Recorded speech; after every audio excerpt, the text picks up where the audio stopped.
अधिकाऱ्यांनी मनात आणलं तर सहज बंद करू शकतात. 4 दिवस वाळू पूर्णपणे बंद केलेली, 5व्या दिवशी कशी चालू होते आपोआप.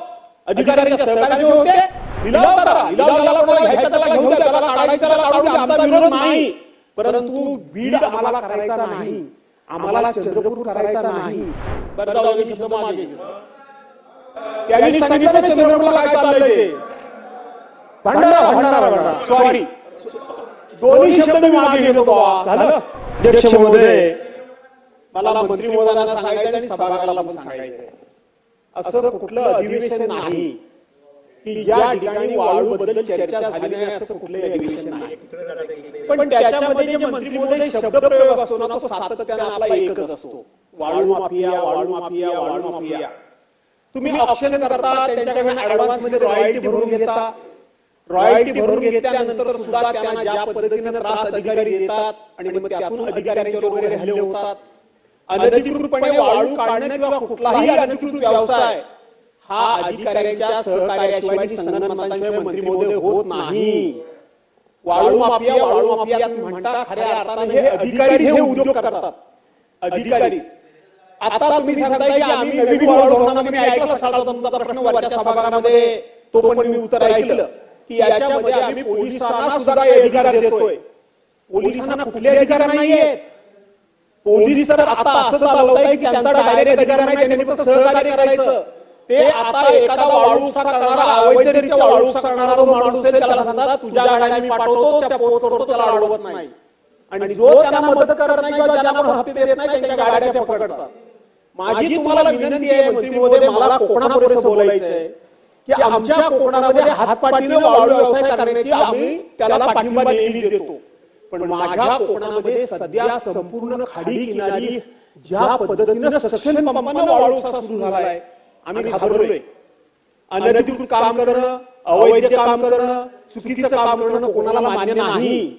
सकाळी वरती प्रवीण दरेकरांनी हाच प्रश्न विचारला, सुदैवाने मी ऐकत होतो की आमच्याकडे संपूर्ण खाडी किनारी संगमेश्वर असेल, रत्नागिरी असेल, चिपळूण असेल, दापोली असेल, खेड असेल, मंडणगड असेल, सरसकट सक्षम पंप लागलेत. सरसकट सक्षम पंप हे अधिकाऱ्यांच्या सहकार्याने लागले. गेल्या आठवड्यामध्ये मी मोठा उठाव केला, हातपाटीला मी दुर्लक्ष करू, पण सक्षम पंप बंद झाले पाहिजे. कलेक्टरनी लेखी ऑर्डर काढली, मंत्री महोदय लेखी ऑर्डर आहे. कलेक्टरनी काही तहसीलदारांना शोकास नोटीस काढल्या. 4 ते 6 दिवस फक्त वाळू बंद झाली. काल सकाळी मी घराकडून निघालो त्यावेळेला हायवेला चाललेल्या नवीन कन्स्ट्रक्शनला ताजी ताजी वाळू पाणी वाहत होतं. याचा अर्थ 4 दिवसामध्ये पुन्हा सक्षम पंप चालू झाले. हे तुमच्या अधिकाऱ्यांच्या सहकार्याने झाले. आणि म्हणून तुम्ही वाळू माफियांना तुम्ही शिक्षा कराच, पण त्याचबरोबर जोपर्यंत ही जबाबदारी तुम्ही अधिकाऱ्यांच्यावर नक्की करत नाही, यांना जबाबदार तुम्ही धरत नाही, तोपर्यंत हे 2 नंबरचे धंदे कोणाच्याही बापाला बंद होणार नाहीत. अधिकाऱ्यांनी मनात आणलं तर सहज बंद करू शकतात. 4 दिवस वाळू पूर्णपणे बंद केलेली, 5व्या दिवशी कशी चालू होते आपोआप.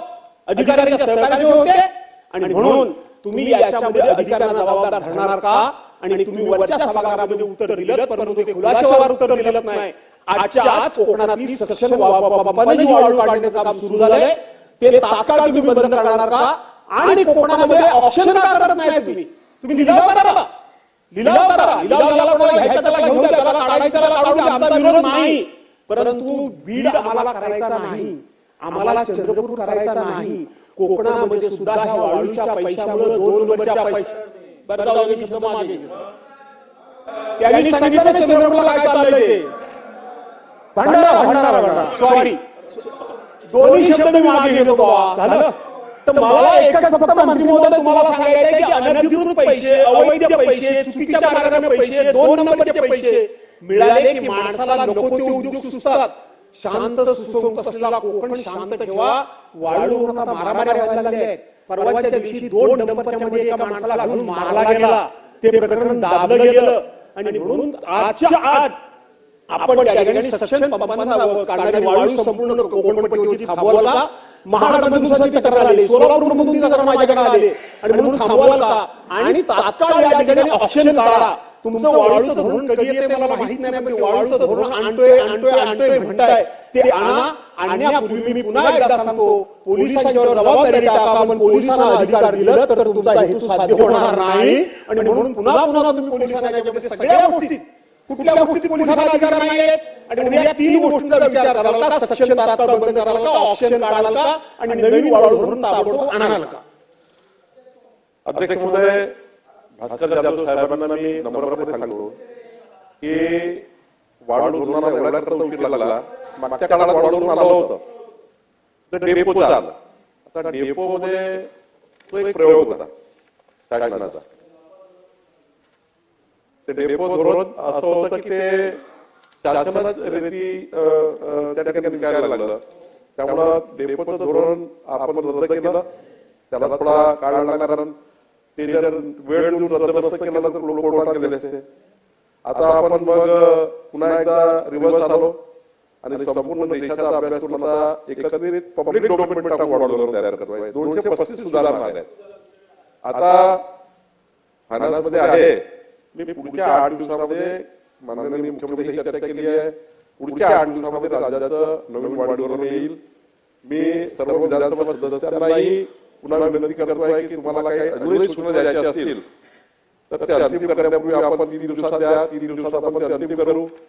दुसरं, या ठिकाणी सक्षम पंपनी वाळू काढणे एनजीटीच्या नियमात कुठेही बसत नाही. खरं तर फार गंभीर गुन्हा आहे. मी विभागीय आयुक्त कोकणला आजच सांगेल की जेवढे सक्षम पंप लागले आहेत ते सक्षम पंप तात्काळ तहसीलदारांनी काढले नाही, स्वतः तहसीलदारांनी. तर त्या तहसीलदारावर आपण त्या ठिकाणी कारवाई करू. गरज पडली तर तहसीलदारांचं निलंबन करू, त्या तहसीलदारांनी काढले नाहीत. तिसरं आपण सांगितलं की तिसरा विषय आपला होता